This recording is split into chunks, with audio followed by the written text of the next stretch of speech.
Welcome back, MTG Joe here. Today we are going to cover the weekly metagame breakdown for the Alchemy Best of 3 format. We are going to get you prepared for this upcoming weekend's qualifier. So there's both the qualifier play-in, which is best of 1, and then the qualifier weekend itself. We just had the qualifier best of 1 play-in yesterday.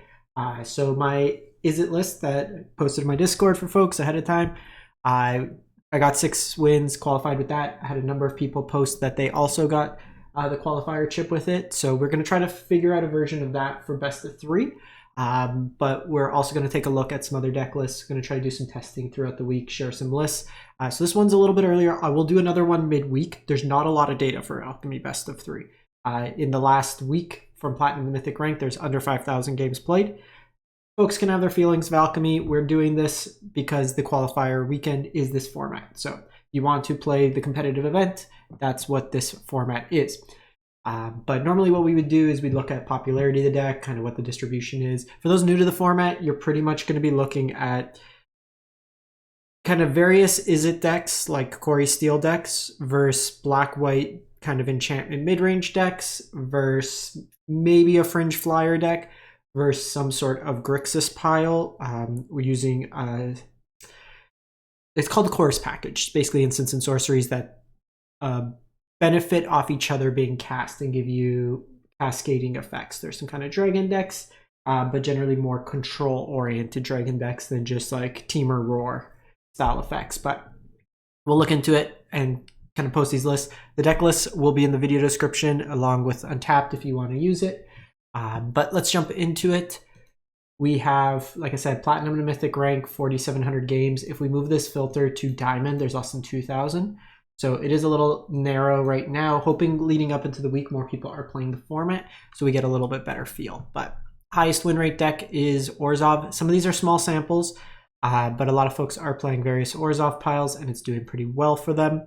But this is kind of a pixie list, a little bit more aggressive, and the Orzhov piles benefit from a card called Naktumen Shines Again. 3 mana, it's a perpetual effect, so all the creatures in your hand, library, graveyard, at the local blockbuster, whatever you want, you get +1/1 if their value is 2 or less, which is every creature in the deck.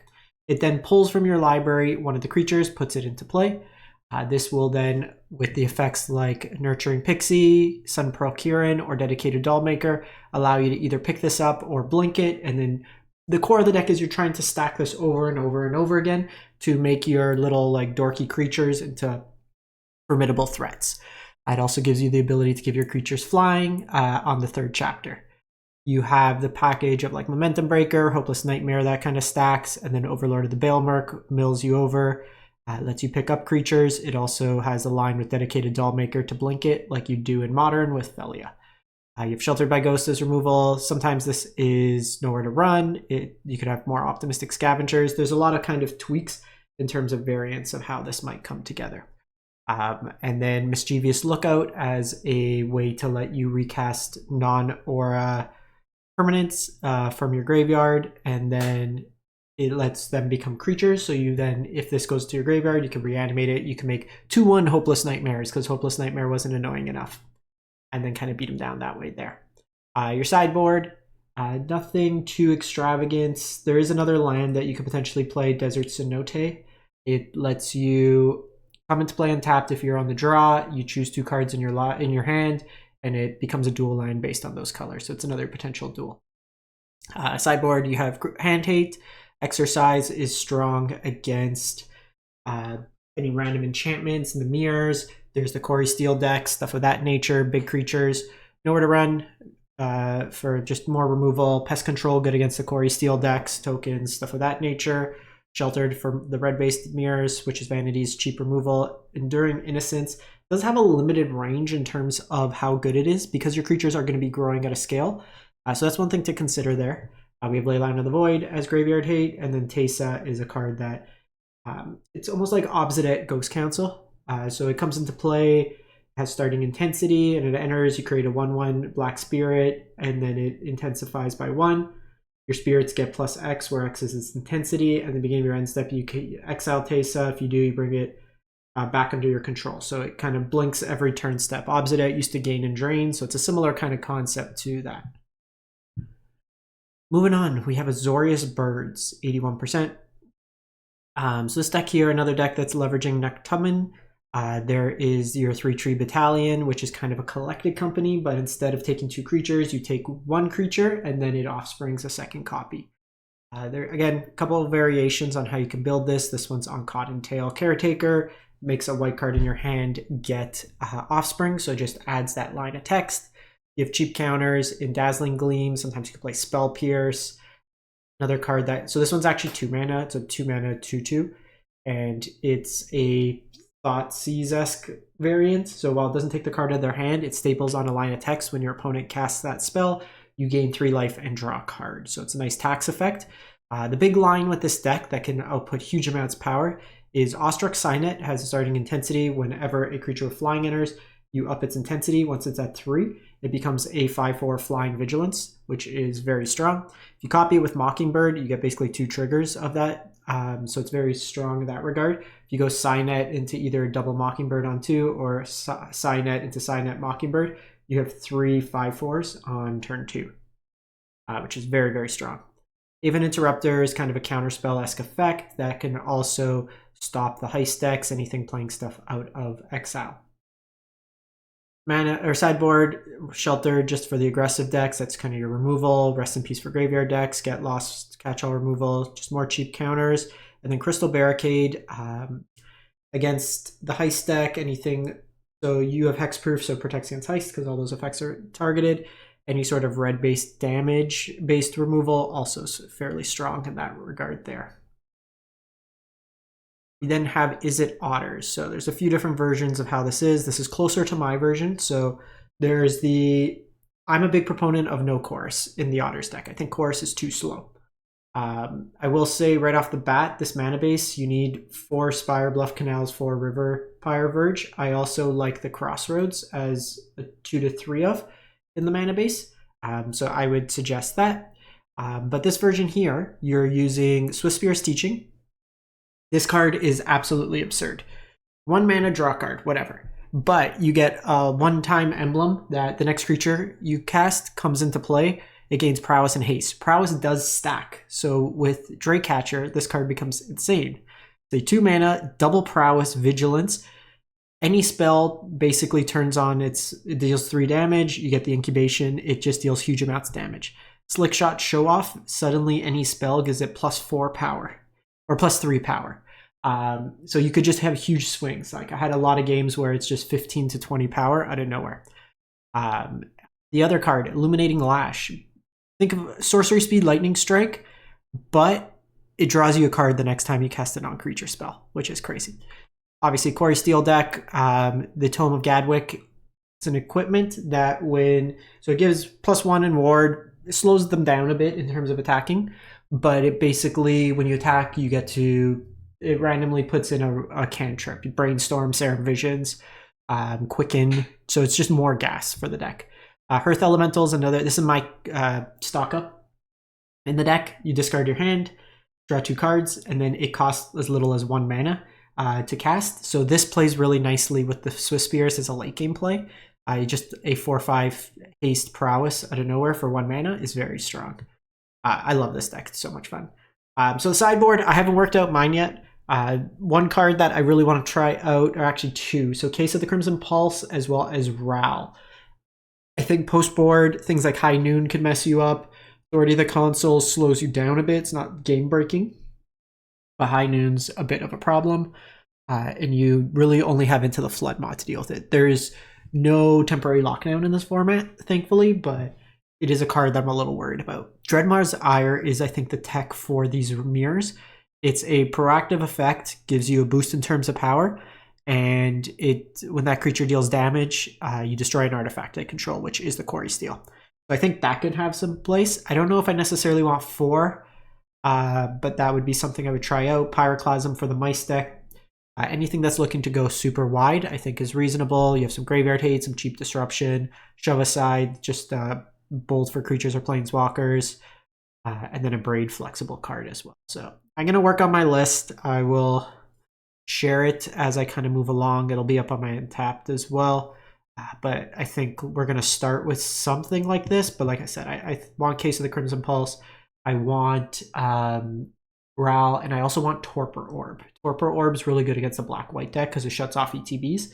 I think that would be something really reasonable against some of those decks. So this is the other kind of version, more Otter-focused. So you have Hymn to Ages and Ribald Shanty. I just think these cards, these cards are a little too slow in best of 1. In best of 3, it might be reasonable because the games do tend to go longer. We see Stock Up, we see Thundertrap Trainer with this town. So this one's kind of a little bit more mid-range. It can have very explosive draws for sure, but my version was looking to kill on turn 3 or 4. This one can go a little bit longer likely, but we have the Illuminating Lash, Forbidden Friendship. It's basically super prowess for your Otters, and then when it attacks double teams, you get another copy of it in your hand minus the double team. And then it's the Enduring Cycle, so when it dies, it becomes a kind of temporary Anthem effect in terms of enchantment form. A lot of overlap in terms of the cards. We also have Elusive Otter being played here with a couple green lands to support it. It's oddly enough, it's easier with these Verges than just 2. The mana is really bad in this format. Restless Spire is okay. I don't like playing 4 tap lands when your deck really wants to multi-spell. That would be kind of my comment on that. But we see 20 lands. This one here, I think with 19, this one's playing more more cantrips than mine. Mine was on 21 lands, but I found that at times the deck is somewhat mana hungry. But yeah, we see the Ral, we see Torpor Orb, Pyroclasm as a sweeper, Disdainful Stroke for big mana decks. Case of the Lost Witness is another kind of interesting card that can be played. Lets you, so 2 mana, it cycles itself. You put a Fibblethip into your deck. Once Fibblethip resolves, if you go to your end step, you solve the case. The case then lets you play cards from the top of your library, so it's just pure gas. That or Case of the Crimson Pulse. I don't know necessarily which one's better. I think it's probably easier to do the case, but that's something I will have to test out. Cheap Removal, Cheap Disruption, Graveyard Hate, Dread Mozart. I think like 2 Ires could be correct. I do think I want still a Braid, just because the Braid has more flexibility. This is a little bit more narrow. Also, a Braid lets you proactively. This requires you to go to combat step, and it gives you a little bit more room to get 2 for 1 is the only concern. So then we have Omni Combo. So there's a few variations of Omni. The core of the deck is putting Omniscience to your graveyard. You reanimate it with Abuela's Awakening. So there is a card called Dragon Typhoon. It is a spin-off of Shark Typhoon. So 6 mana enchantment. You can channel it for 4, and you get a 4/4 dragon. Otherwise, anytime you cast an instant or sorcery spell, you draft a dragon from its spellbook, put it into play.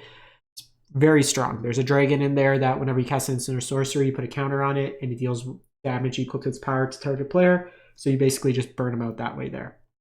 This version here is looking to win through combat step. You basically will cycle through your deck. When dragons come into play, you can pick up Rolling Dragonstorm. But basically you would play out Runescar Demons as well as Meringue River Regents. And then with Frost Cliff Siege, your creatures get +1/0 and have Trample and Haste. So that just pushes through the damage there. But you have the Chorus package, bunch of cheap burn, Glacial Dragon Hunt helps you kind of cycle through your deck as well. In your sideboard, Graveyard Hate, Spell Pierce, Cheap Disruption, bunch of cheap removal, Disenchant, Flexible card, Negate for cheap counters, Voice of Victory for anything looking to counterspell you, interact at instant speed. Tajik, very strong card. One of my favorite commanders in Brawl. Basically, every time a counter, so being in combat, you put a counter on it, and then it summons to the battlefield one of Boros' Legion of creatures. So just progressively stronger creatures up to 5, where you get the, I think the newest Aurelia, but you have like Spark Trooper, the Double Strike Trample guy that's at 2. It's also indestructible, so against a lot of the red-based decks. Even against some of the black-based decks that aren't playing the Chorus Edict, it's a strong card to kind of stick input pressure. And then we have Scale Soul Gnome, 5 mana, 3/5. I actually don't know what it does. Trample Haste. Whenever it deals combat damage, discover X, where X is the damage dealt. Whenever you play a card from exile, conjure a duplicate to your hand. So just, I guess, if they're bringing in graveyard stuff, you just become more of a Jeskai mid-rangey deck instead. Grixis Dragons. So this is the Dragon Typhoon card that I was mentioning. So this deck here, you're using some powerful dragons. Scavenger Regent is a sweeper that shuffles into your library, a Meringue River, and then Cunning Azure Scale. So 6 mana, 5/5, and then it also has Divining Dive, 2 mana instant. So you secretly choose land or non-land and pull one of those into your hand. So it's a better draw effect because it will always get you. If you're in a pinch, you get a land. Late game, you probably don't want land, so you always want gas. And then when it enters play, it's a flash 5/5 for 6, and then you get to seek 2 cards to your hand. Same kind of effect. So either 2 lands or 2 non-lands. We have the full chorus package, Ribald Shanty, Hymn to Ages. They progressively stack on the intensity. So this becomes like draw 5, draw 3, draw 4, draw 5. And then we also have Myselic Ballad, which is another sweeper, or an edict for both players, and then it gains you life. We have Ireni's Council. So this basically is a 1 mana draw dragon from your deck, and then you can harmonize it. This is also tribal or kindred, so it's dragon for that effect. And then Draconic Fealty. So you can behold a dragon if you'd like. So target player discards the card with greatest mana value in their hand. If the dragon was beheld, you exile the opponent's library or opponent's graveyard. So just a flexible discard. Hitting the graveyard incidentally can be useful against some decks. And then Caustic as Hail as some more removal. I've seen some of these lists actually play in the sideboard up to 4 of the heist effects. So in matchups like more control-y matchups where you don't necessarily need all the removal, a flash enchantment that just kind of steals cards from your opponent's deck and then gains and drains is pretty powerful. I think Renzo's too slow at this point. They also nerfed it, so it's only 3 CMC or less. Leyline for Graveyard Hate. Weave the Nightmare is a flexible kind of removal, as well as you could heist or counter target creature spell. So just flexible in terms of each of the modes. Phantasmal Extraction is a hand hate effect. Feed the Swarm can hit enchantments. Braid, and then Shove Aside is cheap removal. Flexible. We go to Jeskai Dragons. And apologies for my voice. I've been sick the last few days. 74%. So similar to the standard version, we have Shiko that can rebuy things like Rediscover the Way, a whole bunch of cheap removal in this deck. We have on the top end the Jeskai Revelation and Meringue River, 1 copy of Elspeth, Day Judgment. This is actually a deck that if you have most of it in standard, it's not too hard to upgrade. We're just seeing Tajik in here as well. Tajik surviving your Day Judgment is pretty strong. Torpor Orb against ETB effects does shut off your Shiko, but otherwise you're pretty much laughing. It hits your Meringue as well, but against some decks like the Orzhov deck, it just shuts off their whole deck from working. We have Rest in Peace, No More Lies Cheap Counter, High Noon against the various kind of Quarry decks. Anything multi-spelling against Omni is also good. Crystal Barricade, like we mentioned, gives you hexproof and prevents non-creature damage, so if they try to burn you or stuff, doesn't work. Requisition Raid, just flexible, deals enchantments, artifacts, and can be for your team. Mardu, 72%. So this card is messed up. Waystone's Guidance. Attacking creatures you control get +1/0, and then whenever the first creature you cast each turn, it gains Mobilize 2. Mobilize does stack. So Voice of Victory, become Mobilize 4. Stadium Headliner, Mobilize 3. And then this card here, the Mardu Thunder Kite. Flying Mobilize 2 can become Mobilize 4, and then when it enters, creatures you control perpetually gain your choice of Menace, Lifelink, or Haste. Just a very strong effect, very swingy. And then it kind of combos with Thunderbond Vanguard. So 3 mana, power toughness equal to number of creatures you control, but then each creature token that enters as a copy of it. So each Mobilize token, instead of being a little warrior, becomes like a 5/5, a 6/6, 7/7. So just huge amounts of damage output. I found this deck just kills out of nowhere. Same with the Boros version. It could deal huge amounts of damage. You have Darkstar Banisher as a Thoughtseize style effect, or not Thoughtseize, like Skyclave Apparition, but instead of returning to the battlefield, they seek a card of that same type, put it into their hand. So they don't get immediate value, they get to recast. 3-Tree Battalion helps you kind of cocoa into these effects as well. And then we have Swift Spear's Teachings to give something haste. The biggest thing with this in 3-color aggro decks is the mana base is very precarious. You have to use things like Fabled Passage. Like there's a chance you have a lot of tap, basically. Kambal is good against the various token making decks. So if your opponent's making kind of the mirror, or against Quarry Steel, you get to make 1 copy. So whenever 1 or more tokens enter the battlefield that imposes control, for each of them, create a tapped token. That's a copy of it. This ability triggers only once per turn. Whenever 1 or more tokens enter the battlefield under your control, each opponent loses a life and you gain a life. So it's also ancillary life gain. Haven Interrupter, kind of counterspellish effect. Rest in Peace for Graveyard Hate, High Noon, Authority, Quarry Decks, anything multi-spelling, and the First Little Piggy. Just a artifact enchantment help. There's also Felidar Cub, I think is the name. It's 2 mana, it could destroy an enchantment. This one gives you the flexibility of artifact or enchantment, but does require 2 mana, where Felidar Cub is free to activate, but you do have to sacrifice the cub. So some kind of variance in there. We have Golgari Graveyard combo. So this is an Agatha Soul Cauldron deck, and it's a infinite deck. So Soul Cauldron, good stack abilities. You Dredger's Insight, you have Insidious Roots that gains you a bunch of life kind of effects. Creature leave the battlefield, make you tokens, get a whole bunch of value.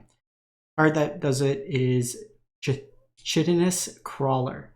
Whole lot of text. So beginning of your combo each turn, choose target card in your graveyard, conjure a duplicate of it into your graveyard. Then you can descend 8. You exile a card. So if you have 8 cards in your graveyard, you exile a card from your graveyard. You may play it that turn, activate only as a sorcery, and only if you have 8 or more permanents in your graveyard. Basically what you do is, with Dredger's Insight, Insidious Roots, or even just Vengeful Blood Witch, you just keep recasting Market Back Walker for 0 out of your library, out of your graveyard. It immediately dies, so it either drains them, or you make a token, or you gain life, or any combination of that. So it's a very resilient deck, because if they're killing your stuff, you just kind of keep bringing it back. It is soft to Graveyard Hate, though. So that's one thing to note. I guess you still have the Insidious Roots line, but you can't full combo type thing. Scavenger Regent as a sweeper, that's a creature. Scrap Shooter, this works nicely because the Overlord can hit Regent. And Hate, just a bunch of ways to deal with hate pieces. First Little Pig, Paw Patch. Soul Guide Lantern for your opponent's graveyards, and then Deadweight as cheap removal. Then have Selesnya tokens. I was actually thinking about this yesterday as potentially a way to go about it. So it's kind of the Zerless Overlord deck. So you're using Beans with the Overlord package, full Elspeth Storm. But you have cool lines where Elspeth can make doubles up on copies, but you could use Dedicated Dollmaker to make a copy of the Overlord of the Hauntwoods or Mistmoors, and kind of stacks in that regard. Same with Caretaker's Talent as your card draw engine. Bunch of kind of removal. And then you have a Lenda. Those play Timeless and Historic. You know how much of a pain this is with Sorin, but this is more hard casting, not cheating it out on turn 1 to 3. So it enters, you choose a card from its spellbook, 1 of 4. They all incidentally gain you 4 life, but it's thing like a 3/2 vampire that gains you 4 life. There's a Faith's Feather, there's a Destroy Artifact or Enchantment, or there's a draw card, all gaining you 4 life. Whenever you gain life at the end of your turn, you get it's kind of like a Sarah's Avatar effect. You get a avatar based on the amount of life you gain. That you give you double tokens with Elspeth.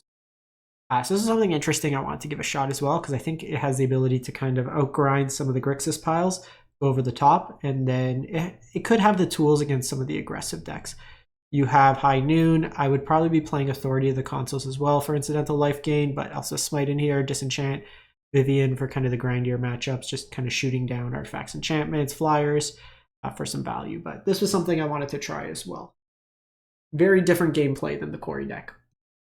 So then we have Abzan, Desert, Rhino, nonsense. So a couple cards here. Sandcloud Harbinger. So 3 mana, 2/4. Enters, you conjure 3 cards called Sunscorched Desert at the top 10 of each player's library. And whenever a player plays a desert, that player draws a card and you gain 3 life. So a bunch of deserts in here to trigger primes. So you have Free Strider Lookout that then lets you put lands into play.